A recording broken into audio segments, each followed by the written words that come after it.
ராமர் வந்து கேள்வி கேட்குறார், இந்த மாதிரி ராட்சசர்கள் வந்து யஜ்ஞையில பாதை உண்டாக்குவாளே, அவள் எந்த மாதிரி வருவா, எப்போ வருவா, என்னத்தை கொண்டு ப்ராப்ளம் பண்ணுறா, எப்படிலாம் நமக்கு வந்து ட்ரபிள் கொடுப்பா அப்படின்னு சொல்லுங்கோ அப்படின்னு.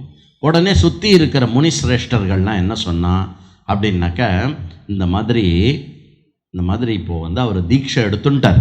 யார்? விஸ்வாமித்ரர். அவர் வந்து மௌனத்தில் இருப்பார். அதனால் நாங்கள் சொல்கிறோம், எங்களுக்கு தெரியும், பட்டவா இருக்கோம், நாங்கள் இருக்கோம், சொல்லுவல்ல, அடிப்பட்டவா நாங்கள் இருக்கோம், நாங்கள் சொல்கிறோம் அப்படின்னு சொல்லிட்டு பண்ணோம். இதில் நம்ம முக்கியமாக கவனிக்க வேண்டிய ஒரு முக்கியமான விஷயம் என்னன்னாக்க, பரமசூர வீரன் ராமன் ஏற்கனவே. அதுக்கப்புறம் என்ன, இப்போ ஒரு 100 அஸ்திரமும் அவளுக்கு கிடச்சிருக்கு. புரியுறதா? அப்புறம் எப்படி இருக்கும் இப்போ உங்கள் வீட்டில் வந்து ஒரு மிஷின் கன், ஒரு மிசைல் அப்படிலாம் வச்சா எப்படி நினச்ச மிசைல், நீங்கள் இப்படி ஃபோனில் யாராவது ஒரு கான்டாக்ட் இருக்குதுன்னு வச்சுக்கோங்களேன், அந்த கான்டாக்ட் எப்படி தட்டினா அவளை பலார் நாங்கள் அடி விடுற மாதிரி ஒரு சக்தி இருந்ததுன்னா எப்படி இருக்கும்? அந்த மாதிரி ஒரே அஸ்திர சஸ்திரங்கள்லாம் இருக்கக்கூடிய ராமன், எவன் வந்தாலும் நான் பார்த்துக்கிறேன் அப்படின்னு ஓவர் கான்ஃபிடென்ஸ் இல்லை. யுத்த நீதி தெரிஞ்சுண்ட ஒரு பூர்ண புருஷன். அழகாக போய் அந்த முனிவர்கள் கிட்ட கேட்குறான், அவள் எப்படி வருவா, எங்கேருந்து வருவா, அவளை எப்படி சமாளிக்கணும் அப்படின்னு ராமர் வந்து எல்லா டீட்டெயில்ஸும் கலெக்ட் பண்ணுறார். டீட்டெயில்ஸும் கலெக்ட் பண்ணி அஷூரன்ஸ் கொடுக்குறார். என்ன? தைரியமாக ஆரம்பிங்க, யார் வந்தாலும் நாங்கள் பார்த்துக்குறோம் அப்படின்னு. எதுவுமே சொல்லாமல் அப்படியே கண்ணு மூடித்தனமாக அஷூரன்ஸ் கொடுக்கல. ஃபுல்லாக டீட்டெயில்ஸ் கேட்டுட்டும் இது பண்ணி கொடுத்துட்டோம். இது பண்ணி ஃபுல்லாக ப்ரிப்பரேஷனோடு இருக்கா. 1 நாள் ஆறுது, 2 நாள் ஆறுது, 3 நாள் ஆறுது, ஒன்றும் சத்தமே இல்லை, எல்லாம் போடுது. யஜ்ஞம் வளர்ந்துட்டே வருது, யஜ்ஞம் மெதுவாக வளர்ந்துட்டே வருது. அப்போ என்ன ஆகிறது, 6 நாள் கார்த்தால சாயங்காலம் நைட்டு தூங்காமல் ராமரும் லக்ஷ்மணரும் வந்து இந்த பக்கமும் அந்த பக்கமும் பார்த்துட்டுருக்கா. எப்படி பார்த்துட்டுருக்கா? சன்னத்த கவச்சி கட்கி சாபபான தரோயுவா கச்சன்மமா கிருதோ நித்யம் ராமபாத்து ச லக்ஷ்மணம் ஆகர்ண பூர்ண தன்வானோ ரக்ஷேதாம் அது நம்மளுடைய பிரார்த்தனை. ஆனால் ராமலக்ஷ்மணர்கள் நீங்கள் அவள்கிட்ட வேண்டுன்ட்டேன்னு வச்சுக்கோங்களேன், எப்படி காப்பாற்றுவா தெரியுமோ? நீங்கள் எங்கேயாவது போயின்னு இருக்கேன்னு வச்சுக்கோங்களேன், உங்களுக்கு பயமாக இருக்குன்னு வச்சுக்கோங்களேன், ராமரையும் லக்ஷ்மணரையும் நினச்சுண்டா என்னாகுமா, இப்படி கரகடான்னு குறுக்க லக்ஷ்மணர் இப்படி ஓடி வந்து இப்படி வில்ல வச்சு இப்படி பார்ப்பார். அப்புறம் அப்படியே பின்னாடி போவார், இந்த பக்கம் ராமர் வருவார். அந்த மாதிரி நமக்கு ராமரும் லக்ஷ்மணரும் பாடி கார்டாக இருந்தால் எப்படி இருக்கும், அந்த மாதிரி காப்பாற்றுவாலாம் ராமரும் லக்ஷ்மணரும். எப்படி தெரியறது அப்படின்னா, இங்கே தெரியறது எப்படின்னா, வில்ல வச்சுண்டு இது பண்ணிட்டு அப்படியே பார்த்துட்டு இருக்கான். எங்கே வேணால் எப்போ வேணால் வருவான். 2 நிமிஷம் அலர்ட்டாக இருக்கலாம், 1 மணி நேரம் அலர்ட்டாக இருக்கலாம், 4 மணி நேரம் அலர்ட்டாக இருக்கலாம். 6 நாள் அதுவும் தூங்கவே இல்லை. எப்படி தூங்காமல் இருக்காவா?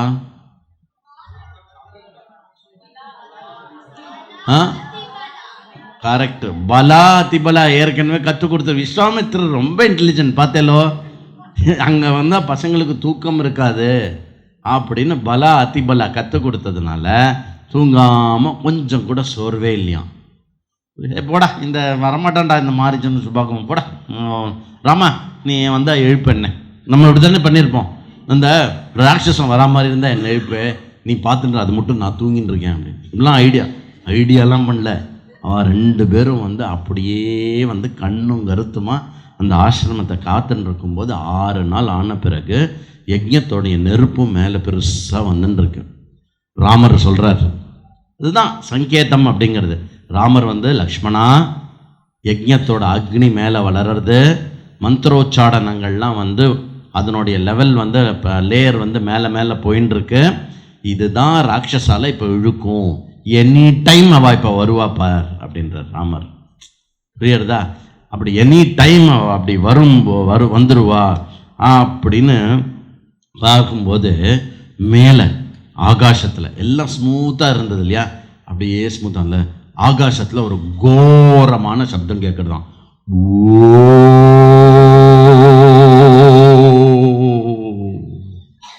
இப்படி திடீர்னு ஒரு சத்தம் கேட்டால் எப்படி இருக்கும்? இந்த மாதிரி தான் ஏற்கனவே ராட்சசா பயமுறுத்திருந்தா.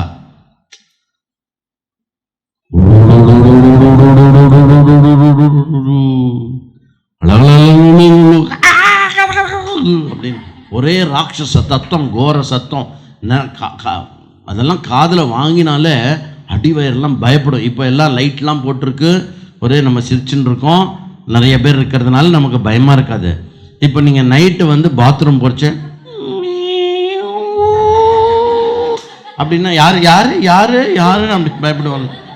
அந்த மாதிரி அன்னைக்கு வந்து அப்படி ஒரே இது பண்ணோடனே மேகங்கள்லாம் டம டம டம டமா அப்படின்னு இடி இடிக்கும்ல, அந்த மாதிரி இடி இடிக்கிற சத்தம்லாம் இது பண்ணுவான். அதெல்லாம் பண்ணி இது பண்ணுவான். இந்த ராட்சசாலோடைய யுத்தத்தில் ஒரு முதல் விஷயம் என்ன தெரியுமோ, யுத்த விஷயத்தில் என்ன தெரியுமோ, அவன் நேருக்குள்ள நேரு வந்து சண்டை போடுறதுக்கு முன்னாடி பயத்தை நம்மளுடைய மனசில் கொடுத்துருவான். இப்போ ஒரு நம்ம உங்கள் எல்லாருக்கும் தெரிஞ்ச ஒரு ராட்சசன் சொல்லட்டுமா? உங்கள் எல்லாருக்கும் தெரிஞ்ச நீங்கள் டீல் பண்ணுற ஒரு ராட்சசன் பரீட்சாசுரன்னு பேர். அவன் பேர் பரீட்சை 2 நாள் கழிச்சு தான் இருக்கும், ஆனால் இன்னைக்கே நம்ம பயப்பட ஆரம்பிச்சிடும். எப்படி? நல்லா ஞாபகம் வச்சுக்கோங்க, படிக்காத பரீட்சை அசுரன் மாதிரி, நன்னா படிச்ச பரீட்சை வந்து தேவர்கள் மாதிரி. புரியுறதா? அதனால இது வந்து சும்மா குழந்தைகளுக்கு சொல்றேன்னு நினைச்சுக்காதீங்க. பெரியவாளுக்கும் அதே தான். புரியுறதா? அடுத்த மாசம் வந்து அப்ரைசல் வரப்போகுது ஆஃபீஸில். 300 பேரை நம்ம கம்பெனிலேருந்து தூக்குறாலாமே அப்படின்னு ஒரு டவுட் வந்தோடனே, அது தூக்கும்போது அவன் கூப்பிட்டு இது பாருப்பா நாளையிலேருந்து உனக்கு வேலை இல்லைன்னு சொன்னால் ஓன்னு அழு, பரவாயில்ல.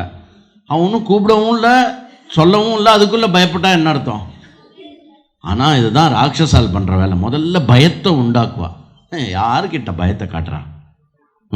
ராமர்கிட்டையும் லக்ஷ்மணர்கிட்டையுமா, அலர்ட்டாரு லக்ஷ்மணா அப்படின்னு சொன்ன உடனே மெதுவாக என்ன ஆகிறது, லேசாக ஒரு ஈரமாற மாதிரியா இருக்குது. அந்த சித்தாசிரமத்துக்கு பக்கத்தில் ஒரே இது என்னது, ஒரே ரத்தம்லாம் தெரியறது, அங்கங்கே ரத்தம் தெரியறது.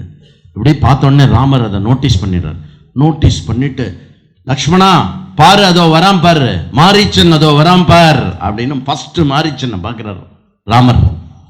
மாரீச்சனை பார்த்த உடனே என்ன பண்ணுறார் அப்படின்னா, லக்ஷ்மணா என்னது, லக்ஷ்மணா அதை பாரு, நான் மாரீச்சனை வந்து இப்போ அடிக்க போகிறேன் அப்படின்னு சொல்லி அடிக்கிறேன். அதாவது ஐயோ லக்ஷ்மணா என்னடா பண்ணுறது, வந்துட்டேன்டா, என்ன பண்ணுறது, நீ அந்த பக்கம் போறியா இந்த பக்கம் போறியா, இல்லை இதோ பாரு மாரீச்சன் வரான், நன்னா பார்த்துக்கோ, நான் அடிக்க போகிறேன் மாரீச்சனை, நீ பாரு லக்ஷ்மணா அப்படிங்கிறார். அழகாக சொல்கிறார். அழகாக மாரீச்சன் கிட்ட என்ன சொல்கிறார் அப்படின்னாக்கா,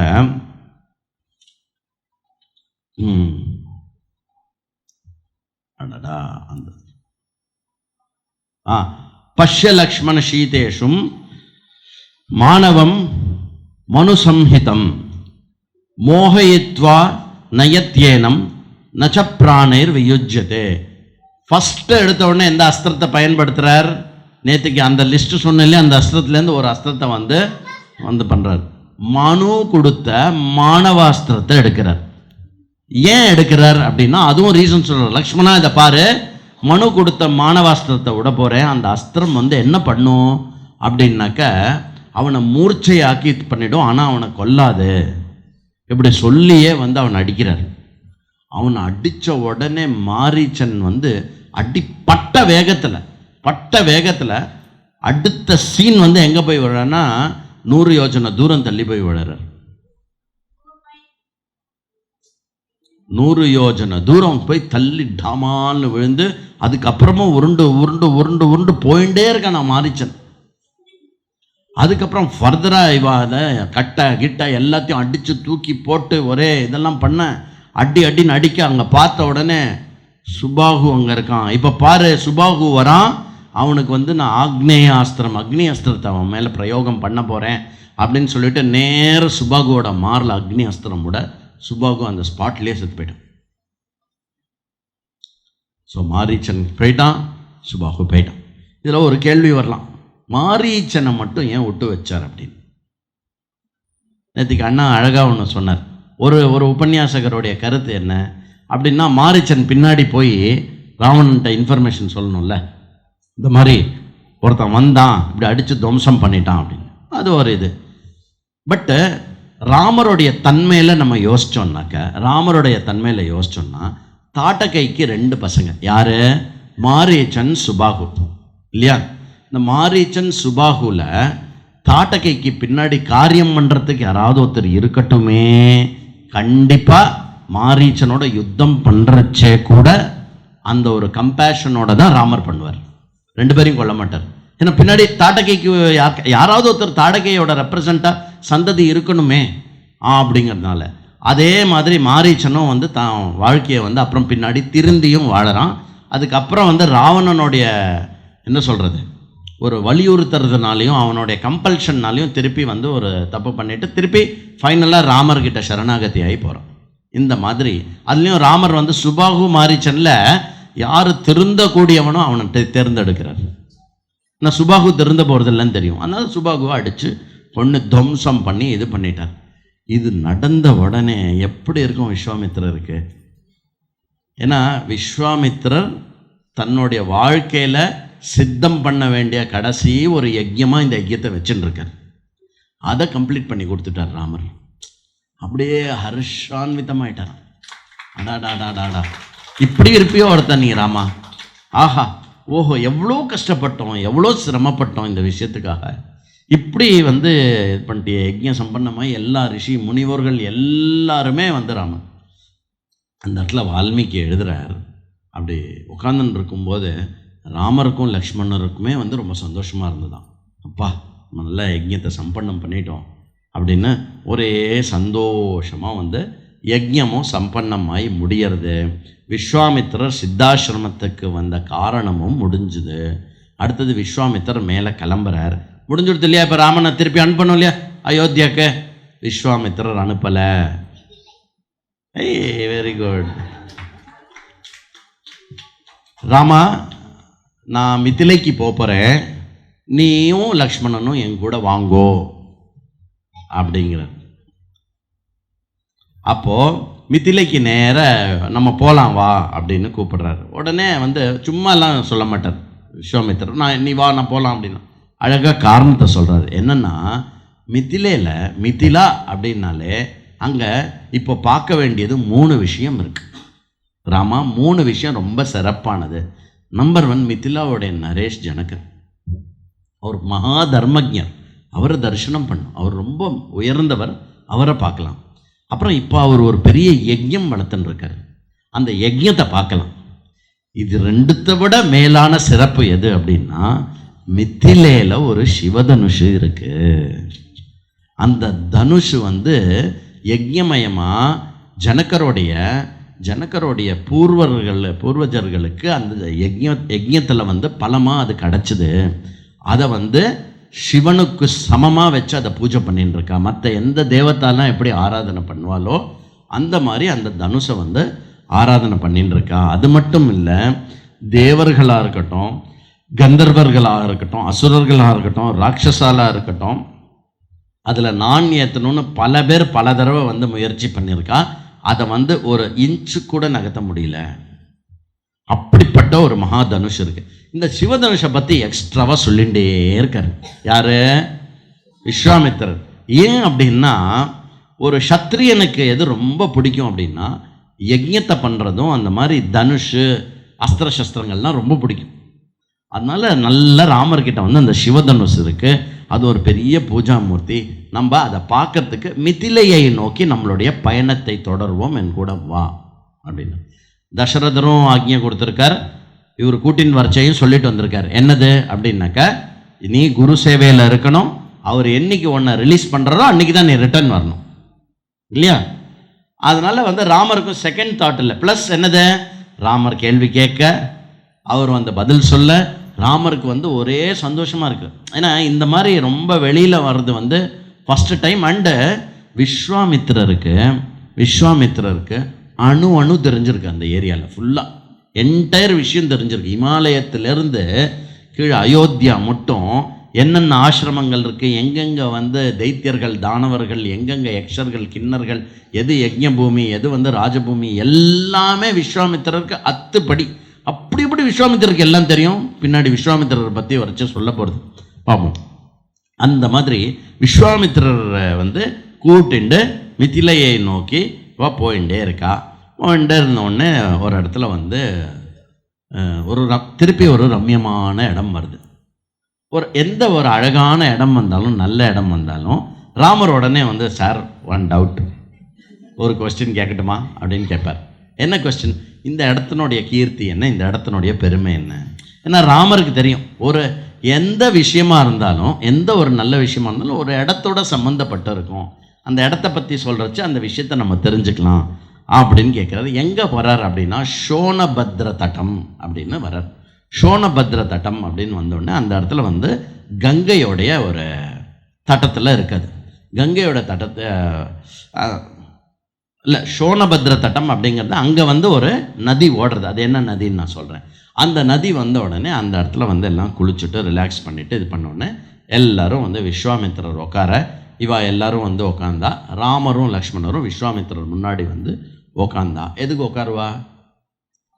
ஒரே வேலை தான், அனுஷ்டானம் பண்ணணும், சொல்கிற காரியங்கள்லாம் செய்யணும், டைம் கொடுத்தா ரெஸ்ட் எடுக்கணும். பாக்கி டைமில் என்ன பண்ணணும்? சத் சங்கத்தில் இருக்கணும்.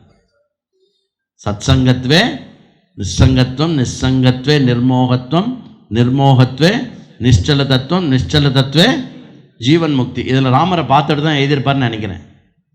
யார்? ஆதிசங்கர பகவத் பாதல். அப்படி எப்போவுமே நீங்கள் நன்னா ஞாபகம் வச்சுக்கோங்க. இன்றைக்கி நம்மளுடைய லைஃப் ஸ்டைல், நம்மளுடைய விஷயங்கள் எல்லாமே நிறைய மாறி போயிருக்கு. கொஞ்சம் ஃப்ரீ டைம் கிடைச்சாலே நம்ம என்ன பண்ணலான்னு யோசிக்கிறோம். அந்த காலத்தில் அதெல்லாம் யோசிக்க மாட்டான்.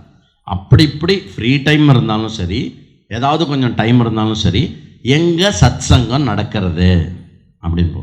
இதே இப்போ நம்ம நடத்தின்னு இருக்கிற ராமாயணமே ஒரு 1000 வருஷம் முன்னாடி நம்ம பண்ணோன்னு வச்சுக்கோங்களேன், இந்த மொத்த டி நகர் போகாது, அவ்வளோ ஜனங்கள் இருப்பா. புரியுறதா? அதனால் வந்து கொஞ்சம் கொஞ்சமாக சுருங்கிண்டு வருது. களி முத்தரிச்சே எப்படி இருக்கும் தெரியுமோ?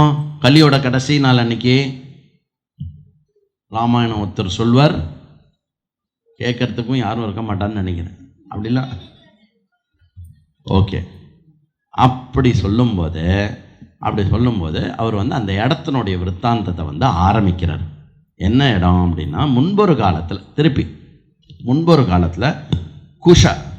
குஷன் அப்படின்னு ஒரு ராஜா இருந்தார். அவர் வந்து சாக்ஷாத் பிரம்மாஜியோடைய புத்திரர் குஷன். அந்த குஷனுக்கு வந்து 4 பேர் குழந்தையெல்லாம் பிறந்தா. அந்த 4 பேர் என்ன அப்படின்னா, குஷாம்ப, குஷநாப, அசூர்த்தரஜச, அப்புறம் வசுகு. இன்னொரு தடவை பேர் சொல்கிறேன். குஷாம்ப, குஷநாப, அசூர்த்தரஜசா, அப்புறம் வசுகு அப்படின்னு. இவா 4 பேரும் நல்லா வளர்ந்து வந்த உடனே குஷர் வந்து என்ன சொன்னார் அப்படின்னா, நீங்கள் 4 பேருமே வந்து பூர்ண தர்மத்தோட மக்களுடைய சேவைக்காக நாட்டை வந்து நல்லா பரிபாலனம் பண்ணுங்கோ அப்படின்னு சொல்லிட்டு 4 பேருமே என்ன பண்ணா, 4 திக்கில் போய் 4 ஒரு பெரிய சிட்டிஸ் அண்டை வந்து இதை வந்து தேசத்தை வந்து நிர்மாணம் பண்ணான். குஷாம்பு நிர்மாணம் பண்ண தேசத்துக்கு பேர் வந்து கௌஷாம்பி அப்படின்னு பேர். குஷாம்பு, கௌஷாம்பி. அப்புறம் என்ன, குஷநாப அப்படின்னா என்ன, மகோதய அப்படின்னு ஒரு ஊரை வந்து ஸ்தாபனம் பண்ணார். அப்புறம் என்ன, அசூர்த்த ரஜசர் என்ன பண்ணார், தர்மாரண்யம் அப்படின்னு ஒரு இடத்த இது பண்ணார். அப்புறம் வசு என்ன பண்ணார், கிரிவ்ரஜ அப்படின்னு ஒரு இடத்த பண்ணார். அந்த வசு பண்ண அந்த கிரிவ்ரஜ அப்படிங்கிற இடத்துக்கு இன்னொரு பேர் வந்து வசுமதி அப்படின்னு பேர். அந்த இடத்த தான் இப்போ நாம் இருக்கோம் அப்படின்னு சொன்னார். புரியுறதா? விஸ்வாமித்திரர் எப்படி கனெக்ஷன் பண்ணுறார்? இந்த இடத்த பற்றி சொல்லுங்கோ அப்படின்னா, இந்த இடத்த வந்து யார் நிர்மாணம் பண்ணால், அவளுடைய பிரதர்ஸ் யார், அவளுடைய அப்பா யார்? குஷனுடைய 4 புத்திரர்களில் இருக்கக்கூடிய வசு அப்படிங்கிறவரால் நிர்மாணிக்கப்பட்ட கிரிவ்ரஜ என்கிற வசுமதி அப்படிங்கிற இந்த இடம் வந்து இருக்குது. இந்த இடத்தினுடைய பியூட்டி என்னென்னா, 5 பெரிய மலைகளை நோக்கி இருக்கிறது. 5 பெரிய மலைகளுக்கு நடுவில் இருக்கக்கூடிய ஒரு இடம். மேலும் இங்கே ஓடுகின்ற நதி வந்து சவுத் வெஸ்ட்லேருந்து சவுத் ஈஸ்ட் போகிறது, ஒரு கிராஸாக போகிறது. அது வந்து இதனுடைய சிறப்பு. இந்த நதி, அந்த நதி வந்து மகத தேசத்துக்குள்ளே ஆகாமியாக இருக்கிறதுனால அந்த நதிக்கு பேர் வந்து சுமாகதின்னு பேர். சுமாகதி அப்படிங்கிற ஒரு நதி. இந்த ராமாயணத்தில் வர நதிகள் எல்லாத்தையுமே ட்ராக் பண்ணோன்னாலே நிறைய நதி இருக்கு. அந்த சுமா நதி அப்படிங்கிறதுக்கு வந்து சோன நதி அப்படின்னு பேர். இப்போ வந்து நீங்கள் நார்த்துக்கு போனீங்கன்னா சோனு பிரயாக் அப்படின்னு ஒரு இடம் இருக்குது. சோன் பிரயாக் மேபி அந்த இடமா தான் இருக்கும். கிட்டத்தட்ட அந்த இடத்தோட குறிப்பில் தான் வருது. இது நான் இன்னைக்கு கூகுள்லேயும் செக் பண்ணேன். அந்த மாதிரி இருக்குது. இது அந்த இடத்துல இருக்கும். இந்த குஷனாபர் இருந்தார் இல்லையா, குஷனாபர் 2வது பையன். அந்த குஷனாபனுக்கு வந்து 100 பெண்கள் இருந்தா, 100 டாட்டர்ஸ், 100 டாட்டர்ஸ் பிறந்தா. அந்த 100 டாட்டர்ஸும் வளர்ந்து பெரியவாளானா அவள் எவ்வளோ ரூபவத்தின்னா அவ்வளோ ரூபவதி.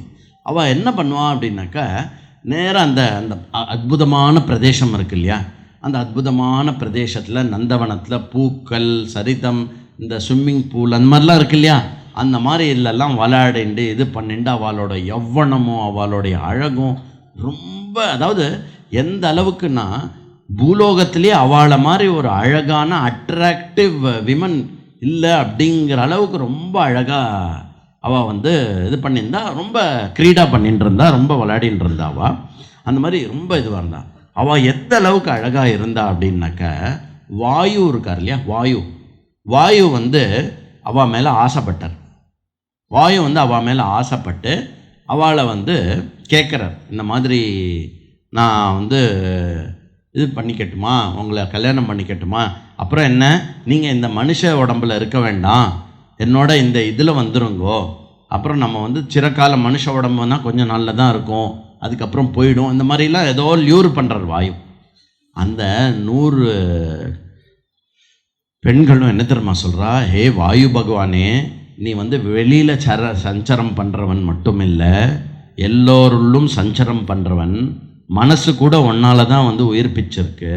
அப்போ எங்கள் மனசில் வந்து எவ்வளோ உண்மை இருக்குது, எவ்வளோ பவித்திரம் இருக்குது, எவ்வளோ தர்மம் இருக்குதுன்னு உனக்கு தெரியும். தெரிஞ்சிருந்து கூட நீ இதை வந்து கேட்குறையே, நீ பண்ண இந்த தப்புக்கு வந்து நாங்கள் உங்களுக்கு சாபம் கொடுக்கலாம். நீ வந்து உன்னுடைய இன்டென்ஷனும் சரி, உன்னுடைய ஆக்ஷனும் சரி, இதுக்கு வந்து நாங்கள் உங்களுக்கு சாபம் கொடுக்கலாம், ஆனால் நாங்கள் சாபம் கொடுக்க மாட்டோம். நீ வந்து இது பண்ணுவோன்னு எங்களை பொறுத்த மட்டும், ஒரு பொண்ணை பொறுத்த மட்டும் அந்த பொண்ணுடைய அப்பா அவளுக்கு என்ன வரனை தேடி கொடுக்குறாரோ அவளை தான் கல்யாணம். அந்த காலம்னு வச்சுக்கோங்களேன், சீரியஸாக எடுத்துக்காதீங்க, ஹர்ட் ஆகிடுதுங்க. நான் இனிமேல் ராமாயணமே படிக்க மாட்டேன் இப்படிலாம் சொல்லியிருக்கு அப்படின்னு சொல்லக்கூடாது, புரியுறதா? அந்த இருக்கக்கூடிய 100 கன்யாவும் என்ன சொல்கிறா அப்படின்னா, எங்கள் அப்பா யார் வந்து எங்களுக்கு யோக்கியம்னு நினச்சி கையை பிடிச்சி கொடுக்குறாரோ நாங்கள் அவளை கல்யாணம் பண்ணிப்போம். இப்படி திரஸ்காரம் பண்ண உடனே வாயுவுக்கு அதிகமாக கோபம் வந்து என்ன பண்ணார் அப்படின்னா, அவளுடைய அந்த ரூபவந்தமாக இருக்கிறது இருக்கு இல்லையா, ஒருத்தர் இப்படியும் ஒருத்தர் இப்படியும் ஒருத்தர் அப்படியும் அப்படி ஆக்கி விட்டுட்டார். நமக்கு தெரியல, இப்போ வாயு பிடிச்சிருந்துன்னு வச்சுக்கோங்களேன், இந்த பக்கம் பாரு அப்படின்னா எல்லாம் வாயு பண்ணுற வேலை. வாயு டக்குன்னு பிடிச்சிட்டு இது பண்ணிட்டேன். ஆனால் இவாள்லாம் ரொம்ப ரூபவத்தியாக இருந்தவா, கூன் விழுந்து ஒரு மாதிரி கூன் மாதிரி ஆயிட்டா எல்லாருமே. அப்படின்னா எப்படி இருக்கும் அவளுக்கு, சந்தோஷமாக ஆடி பாடிண்டு அப்படி இருந்தவா, அப்படி அவளோட யௌவனத்தை என்ஜாய் பண்ணிட்டு இருந்தவா இப்படி ரூபஹீனமாக இதுவாயிட்டா அப்படின்னு உடனே அப்படியே வருத்தத்தோடு திருப்பி அரண்மனைக்கு வரா. அப்பா வந்து கேட்குறா, என்ன ஆயிடுத்து உங்களுக்கெல்லாம் இப்படி ஆயிடுத்து அப்படின்னு. உடனே ஓன்னு அழுது நடந்த எல்லா விஷயத்தையும் வந்து அப்பா கிட்ட சொல்கிறான். அந்த அப்பாவுடைய மனசு வந்து எவ்வளோ கஷ்டப்படும், அந்த அப்பாவுடைய மனசு வந்து எவ்வளோ கஷ்டப்படும். ஆனால் அந்த அப்பா என்ன சொல்கிறாரு, எனக்கு உங்களை நினச்சா ரொம்ப பெருமையாக இருக்கு, ஏன்னா இவ்வளோ கஷ்டத்துலேயும் வந்து நீங்கள் வந்து கடைப்பிடிக்க வேண்டிய, நீங்கள் எதுவும் அவரை சொல்லிடாமல், நீங்கள் எதுவும் வந்து தப்பாக பேசாமல் ஒரு பொறுமையை கடைப்பிடிச்ச இல்லையா, என்னுடைய குலத்துலேயும் நான் இப்போ வாழ்ந்த குஷன்லேருந்து வரக்கூடிய இந்த தர்மத்தையும் அந்த விஷயத்தையும் நீங்கள் காப்பாற்றிட்டேல். எப்படி காப்பாற்றிட்டேல்? தாசாம் து வச்சனம் ஸ்ருத்வா ராஜா பரமதார்மிகா பிரத்யுவாச்ச மகாதேஜா கன்யா சதமனுத்தமம். என்ன சொல்கிறாரு, இதெல்லாம் கன்யா பேசுகிறதெல்லாம் கேட்டுட்டு அந்த ராஜா வந்து ஒரு முக்கியமான விஷயத்தை ஹைலைட் பண்ணுறார். என்ன ஹைலைட் பண்ணுறாருன்னா, க்ஷாந்தம் க்ஷமாவதம் புத்ரையாக கர்த்தவியம் சுமகத் கிருதம் ஏகமத்தியமுபாகம்ய குலம் சாவேக்ஷிதம் மம அலங்காரோஹி நாரீணாம் க்ஷமாது புருஷஸ்யவா துஷ்கரம் தச்சவை க்ஷாந்தம் த்ரிதேசேஷு விசேஷதः யாத்ருஷி வா க்ஷமா புத்ரியः சர்வசாமா விசேஷதः க்ஷமா தானம் க்ஷமா சத்யம் க்ஷமா யஜ்ஞஸ்ச புத்ரிகாः க்ஷமா யஜ்ஞாः க்ஷமா தர்மः க்ஷமாயாம் விஷ்டிதம் ஜகத். க்ஷமா அப்படிங்கிற பொறுமை கடைபிடித்தல் இருக்கு இல்லையா, அதை பற்றின ஒரு உன்னதமான வேல்யூவை வந்து எடுத்து உரைக்கிறார். என்ன அப்படின்னா, புத்திரிகளே, உலகத்திலேயே மிக மிக சிரமமான ஒரு தர்மம் பொறுமையை காப்பாற்றுறது. அதை வந்து நீங்கள் 100 பேரும் காப்பாற்றி என்னுடைய குலத்துக்கு நீங்கள் பெருமை சேர்த்திருக்கீள். க்ஷமாயினால் க்ஷமையை கடைபிடிக்கிறதுனால தான் உத்தமமான தர்மம். அதனால் ஆகாதது எதுவுமே கிடையாது, எல்லாமே ஆகும். ஏன்? க்ஷமாதான் சத்தியம், க்ஷமாதான் தானம், க்ஷமாதான் யஜ்யம், க்ஷமாதான் யசஸ், க்ஷமாதான் தர்மம் அப்படின்னு க்ஷமையை இவா கடைபிடிச்சு. இல்லை என்ன பியூட்டி அப்படின்னாக்க, ஒரு அப்பாவுக்கு கோபம் வரணும் இல்லையா, போடுறா யுத்தத்தை வாயுவோட அப்படின்னு பண்ணணும் இல்லையா, பண்ணலை. அவர் என்ன பண்ணார், நீங்கள் க்ஷமையை கடைப்பிடிச்சிருக்கால், தர்மத்தை கடைப்பிடிச்சிருக்கால், தர்மம் நம்ம பக்கம் இருக்கும் அப்படின்னு சொல்லி அவர் வந்து பண்ணிட்டார். அப்புறம் என்ன பண்ணார் அப்படின்னாக்கா, இப்போது முந்தினா ஈஸி, இப்போ என்ன பண்ணோம், அந்த 100 கன்னியா குழந்தைகளுக்கும் வந்து கல்யாணம் பண்ணி வைக்கணும். எப்படி கல்யாணம் பண்ணி வைக்கிறது அப்படின்னு வந்து தன்னோட மந்திரியெல்லாம் கூப்பிட்டு எல்லாம் பேசினார். எல்லாம் பேசின உடனே அங்கே இருக்கக்கூடிய ஒரு மந்திரி வந்து என்ன சொன்னார் அப்படின்னா, ராஜா சூலி அப்படின்னு ஒரு மகா தபஸ்வி இருக்கார். சூலின்னு ஒரு மகா தபஸ்வி இருந்தார். அவர் சொல்லுங்கோ அப்படின்ன உடனே, தபஸ்வி அப்படின்னோடனே தோணும் இல்லையா, அப்படி கொடுத்துடலாமா அப்படின்னு. அவர் வந்து ஊர்த்வரேத பிரம்மச்சாரி அப்படின்னா நைஷ்டிக பிரம்மச்சாரி. என்றைக்குமே ஆஜீவன பர்யந்தம் வந்து எந்த ஒரு சம்யோகத்திலையும் ஈடுபடாமல் முழுக்க தபஸ்லேயே இருக்கிறவர். அந்த சூலி அப்படிங்கிறவருக்கு வந்து கந்தர்வ பெண்ணான சோமதா அப்படிங்கிறவ, அவள் அம்மா பேர் வந்து உர்மிளான்னு பேர். எதுக்கு இதை சொல்கிறேன், அவள் அம்மா பேர் உர்மிளான்னு? உர்மிளா யார் ராமாயணத்தில்? இது வந்து லக்ஷ்மணனோட வைஃப் கிடையாது. இந்த உர்மிளாவுடைய பேர் தான் ஜனகர் வந்து தன்னுடைய பொண்ணுக்கு வைக்கிறார். இது எப்போ நடக்கிறது, விஸ்வாமித்திரர் முன்பொரு காலத்தில் நடந்துட்டு இருக்குன்னு சொல்லிட்டு இருக்கார். கன்ஃபியூஸ் பண்ணிக்க கூடாது, புரியுறதா? அந்த மாதிரி அந்த சோமதா என்ன பண்ணிட்டு ஃபுல்லாக வந்து அவருடைய தபஸ்க்கு வந்து ஃபுல்லாக இது பண்ண உடனே, அவர் தபஸ் முடிஞ்ச உடனே, நீ ரொம்ப சேவை பண்ண, மனசு சந்தோஷமாக இருக்கு, உனக்கு என்ன வேணுமோ கேளு அப்படின்னு. அவோ பேச தெரிஞ்சவர். அதாவது இதில் 2-3 இடத்துல வால்மீகி என்ன சொல்கிறாருன்னா, மர்மஜ்ஞம் அப்படிங்கிறார். மர்மஜ்ஞம் அப்படிங்கிறது என்ன ஞானம்னா, நான் உங்ககிட்ட என்ன பேசினா நான் என்ற காரியம் உங்களால் நடக்குமோ அந்த வித்தையை தெரிந்து வைத்தவன். In other words, communication skills. அதாவது இந்த சேல்ஸ் பீப்புளெலாம் இருக்கா இல்லையா, அவெல்லாம் கண்டிப்பாக தெரிஞ்சுக்க வேண்டிய ஒரு ஆர்ட் இது மர்மஜ்ஞம் அப்படின்னு. அதாவது நான் பேசினேன்னா உன்னால் நோ சொல்ல முடியாது. அவதான ஸ்பௌஸ் கிட்டையும் நடந்துருக்கு, அது வேற, அதை சொல்லலை. அப்போ இந்த சோமதா என்ன கேட்குறா அப்படின்னா, நீங்கள் வந்து ஊர்துவரேதஸ் பிரம்மச்சாரி, பூர்ண தபஸ்வி, நீங்கள் வந்து தபஸ் பண்ணி உங்களை பார்த்துட்டே இருக்கேன்னா, நீங்கள் வந்து பூர்ண பிரம்மஸ்வரூபமாகவே முன்னாடி திகழ்ந்துருக்கேள். அப்படி பூர்ண பிரம்மஸ்வரூபமாக திகழ்ந்துருக்கிற உங்கள் மூலமாக எனக்கு அதே மாதிரி எனக்கு ஒரு புத்திரன் வேணும் அப்படின்னு கேட்குறான். அவரும் வந்து ரொம்ப சந்தோஷம். நல்லா புரிஞ்சுக்கோங்க, பூர்ண தபஸ்வி ரிஷிகளுக்கெல்லாம் வந்து சம்யோகம் அவசியம் இல்லை, அப்படியே உனக்கு ஒரு புத்திரன் ஆகட்டும் அப்படின்னு புத்திரனை கொடுக்குறார். அந்த புத்திரனுடைய பேர் வந்து பிரம்மதத்தன் அப்படின்னு பேர். இது பேர் பிரம்மதத்த விற்த்தாந்தம்னு பேர். அந்த பிரம்மதத்தன் வந்து அதாவது அவருடைய தபஸ்னுடைய பிரம்ம தேஜஸ்னுடைய பலத்தில் இவருக்கு ஒரு புத்திரன் கிடைக்கிறான். அந்த புத்திரன் வந்து பிரம்மதத்தன்னு பேர். இப்போ இந்த விஷயத்தை வந்து எந்த ராஜா கிட்ட சொல்லின்னு இருக்கா? குஷனாப ராஜா கிட்ட சொல்லின்னு இருக்கா. அந்த பிரம்மதத்தனுக்கு வந்து நம்மளுடைய 100 கன்யாவை வந்து கல்யாணம் பண்ணி வைக்கலாம் அப்படின்னு உடனே இவர் போய் பிரம்மதத்தனை பார்த்து நமஸ்காரம் பண்ணி இந்த பிரம்மதத்தனுக்கு வந்து தன்னுடைய 100 பொண்ணையும் வந்து வரனா கொடுக்குறார். இந்த 100 பொண்ணையும் வந்து அவர் வந்து முறையாக வந்து 100 பெண்ணையும் வந்து பாணிகிரகணம் பண்ணுறார். நமக்கு வந்து இருக்கிறதே வந்து அந்த ஒரு மணி நேரம் முகூர்த்தம், அதில் கரெக்டாக அந்த சாஸ்திரிகள் வந்து அந்த ஒரு டைம் மட்டும்தான் அந்த பொண்ணும் பையனும் சாஸ்திரிகள் பேச்சையே கேட்பான். எனக்கும் புரியல எப்படி 100 பொண்ணையும் வந்து பாணிகிரகணம் பண்ணார். பாணிகிரகணம்னு தெரியும் இல்லையா? அந்த பொண்ணு வந்து கையை இப்படி வச்சிருக்கணும், அப்புறம் வந்து ஹஸ்பண்ட் வந்து இப்படி பிடிக்கணும், சரியா? அதுக்கப்புறம் அதை வச்சுண்டு அவள் வந்து அக்னியை வலம் வரணும். அதுக்கப்புறம் வந்து தன்னை ஒய்ஃபோட காலை வச்சு 7 படி நடந்து கூட்டின்னு போகணும். இதுதான் வந்து மேரேஜோடைய ப்ரூஃப். நம்ம பொதுவாக தாலி கட்டுறதுன்னு நினச்சிப்போம், தாலி கட்டுறது இல்லை. ஈவன் இந்த கோர்ட் ஆஃப் லா டுடே பாணிகிரகணம் அண்ட் சப்தபதி இஸ் தி ஜட்ஜு வந்திருக்காருங்க, அவருக்கு தெரியும். அப்போது அந்த பாணிகிரகணம் அப்படி அது வந்து தட் ஓன்லி கன்ஃபர்ஸ் மேரேஜ், அந்த மாதிரி இருக்கிறது. எனக்கு என்ன டவுட் அப்படின்னா 100 பேர் பாணிகிரகணம் பண்ணோன்னா அந்த முகூர்த்தம் எவ்வளோ லாங்காக இருந்திருக்கும். 4-5 ஹவர்ஸ் ஆயிருக்கும்னு நினைக்கிறேன். ஒன்றும் பாணிகிரகணம் பண்ணி தெரியல, அது ஏதோ அந்த அங்கே இருக்கிற ரித்விக்கெலாம் ஏதாவது பண்ணியிருப்பான் அந்த மாதிரி. இதில் என்னென்னா ஒரு பொண்ணையும் பாணிகிரகணம் பண்ணுறச்சே ஒவ்வொரு பொண்ணும் வந்து என்ன ஆகிடுறா அப்படின்னா திருப்பி பழைய ரூபவத்தியாக யவ்வனமாக அழகாகிடுறான்.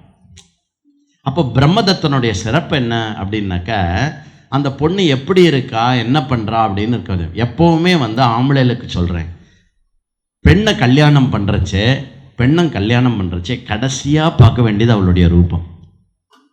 எந்த குடும்பத்தில் வந்திருக்கா, ரூபவத்தியாக இருக்காளா, அதெல்லாம் செகண்டரி. எந்த குடும்பத்தில் வந்திருக்கா, குணவத்தியாக இருக்காளா, என்னுடைய அப்பா அம்மாவா அவளுடைய அப்பா அம்மாவா நினைப்பாளா, இந்த விஷயங்கள் எல்லாம் பார்த்துட்டோ இது எல்லாமே ஓகே, ஆனால் பார்க்கறதுக்கு சுமாராக இருக்கா அப்படின்னா பரவாயில்லை, வாழ்க்கை ஆனந்தமாக இருக்கும். இதெல்லாம் வந்து சில பாடங்கள் நம்ம எடுத்துக்கணும். பிரம்மதத்தன் அந்த மாதிரி எடுத்துக்கிறான். பிரம்மதத்தன் அந்த மாதிரி எடுத்ததுனால என்ன போனஸ்?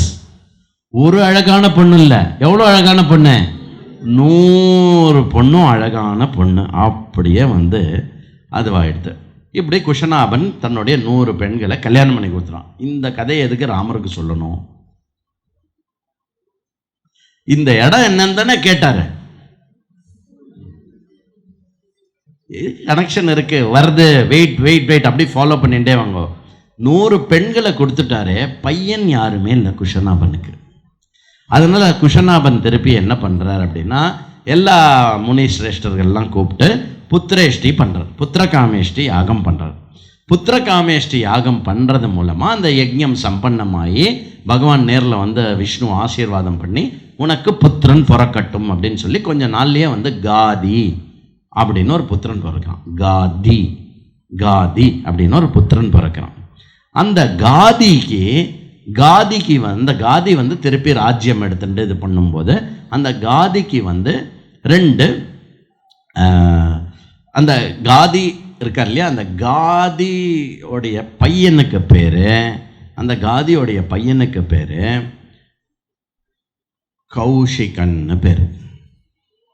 குஷ பரம்பரையில் வந்ததுனால கௌஷிகன்னு பேரு. அதுதான் அடியேன் அப்படிங்கிறார் விஸ்வாமித்திரர். ராமா, அந்த கௌஷிகன் தான் நான். எனக்கு ஒரு அக்கா இருக்கா, எனக்கு ரொம்ப ரொம்ப பிரியமானவள். அவளுக்கு பேரு கேஷினின்னு பேரு, கேஷிகின்னு பேரு. அவளுடைய ஒரிஜினல் பேர் வந்து சத்தியவதி. அவள் வந்து ஒரு ரிச்சிகா, ஒரு ரிச்சிக் அப்படின்னு ஒரு ரிஷியை கல்யாணம் பண்ணிட்டு ஸ்வர்காரோகணம் ஆனதுனால ஸ்வர்க்கத்திலிருந்து பூமிக்கு வந்து அவள் வந்து ஒரு நதி ரூபமாக இப்போ பாஞ்சுன்னு இருக்கா. அந்த நதிக்கு பேர் வந்து கௌஷிகி நதின்னு பேர். ஆர் இன்னைக்கு உத்தரகாண்டில் கோசி அப்படின்னு ஒரு நதி இருக்கு. அந்த கோஷி நதி வேற எதுவும் இல்லை, விஸ்வாமித்ரருடைய அக்கா. அதனால ராமா, இந்த சித்தாசிரமத்துக்கு நான் வந்து ஹோமம் பண்ணுறதுக்காக வந்தேன். அந்த யஜ்யம் முடிஞ்சிடுத்தோ, நான் எப்போவுமே மனசை பிரீத்தியாக எப்போவுமே இருக்கணும்னு நினைக்கிறதும் என்னுடைய இருக்கிற இடம் வந்து அந்த கௌஷிகி நதியோடைய தட்டத்தில் தான். நான் எப்போவுமே என்னுடைய சிஸ்டரோட இருப்பேன் அப்படின்னு, அதுதான் என்னுடைய உறைவிடம். நான் திருப்பி அங்கே தான் போகிறேன், போகிற வழியில் மித்தில. சரியா? அந்த மாதிரி கோஷி நதி. இன்றைக்கி வந்து பார்த்தேன்னா இந்த கோசி அப்படிங்கிற நதி வந்து அல்மோரா அப்படின்னு ஒரு இடம் இருக்குது, தெரியுமா உங்களுக்கு? அல்மோரா கொஞ்சம் ஃபேமஸ் பிளேஸ். அல்மோரா, சோமேஸ்வர் இதெல்லாம் ஃபேமஸ் பிளேஸ். அது மூலமாக பாஞ்சன் இருக்கு இன்றைக்கி கூட கோசி நதி. அதனால் கோசி நதிக்கு போனேன்னாக்கா விஸ்வாமித்திரர் நினச்சிக்கோங்க, அங்கே தான் எங்கேயா சுற்றின்னு இருப்பார் அவர். விஸ்வாமித்ரா அப்படின்னு கூப்பிடக்கூடாது, முனிசிரேஷ்டரேன்னு கூப்பிடணும். புரியுறதா? பேர் வச்ச மாதிரி கூப்பிடக்கூடாது, நம்ம பேர் வச்ச மாதிரி கூப்பிடக்கூடாது.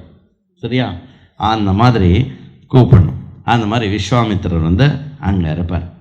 அதனால் வந்து இது வந்து கௌஷிக மன்னனுடைய ஒரு ஜலக், எப்படி அவருடைய வந்தது அப்படின்னு சொல்லிட்டு, சரி அது சொல்ல சொல்ல சொல்ல கதை முடிய அப்படியே எல்லாம் நைட் ஆகிடுத்து. அப்படியே எல்லாம் அப்படியே தூங்கி போயிட்டான். அங்கேயே எந்த நதியோடைய தட்டத்தில் இருக்கா?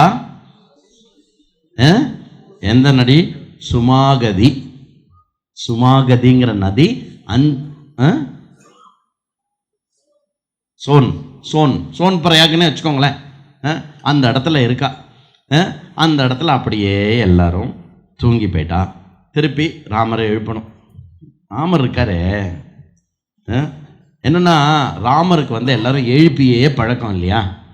திடீர்னு ஒரு நாள் அலாம் இல்லைன்னா எப்படி எழுந்துக்க முடியும்? நேற்றுக்கு எப்படி எழுப்பினார் அவர்? கௌசல்யா சுப்ரஜா ராம பூர்வா சந்தியா பிரவர்த்ததே திஷ்ட நரஷாத்தூலா கர்த்தவியம் தெய்வமான்ஹிகம். இன்னைக்கு திருப்பி எழுப்புறார். இதுலேருந்து என்ன தெரியறது அப்படின்னா, படுத்த இடத்துல டக்குன்னு தூங்கிடுறாரு. அப்படின்னா என்ன அர்த்தம்?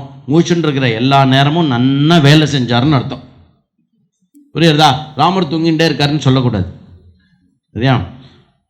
சுப்ரபாதா நிஷாராம பூர்வா சந்தியா பிரவர்த்ததே உத்திஷ்டோத்திஷ்ட பத்ரம் தே கமனாயாபி ரோச்சயத்தை. அப்படின்னா ராமா சீக்கிரம் எழுந்துரு, போக வேண்டியது நிறைய தூரம் இருக்கு அப்படின்னு ஒன்று. தூங்கி எழுந்த ஒன்று 5 minutes அப்படிலாம் இல்லை, டக்குன்னு எழுந்தார், போனார், குளிச்சார், எல்லா நித்திய கர்மானுஷ்டானங்களையும் கழிச்சு முடிச்சுட்டு டக்குன்னு வந்து ரெடி, ஐ எம் ரெடி, போகலாம் அப்படின்னு சொல்லி அங்கேருந்து எந்த இடத்துலேருந்து? சோனபத்ர தட்டத்துலேருந்து கிளம்பி நேராக வந்து கங்கா தீரத்துக்கு மத்தியானம் வந்து சேர்ந்தா. கங்கா தீரத்துக்கு வந்துட்டா.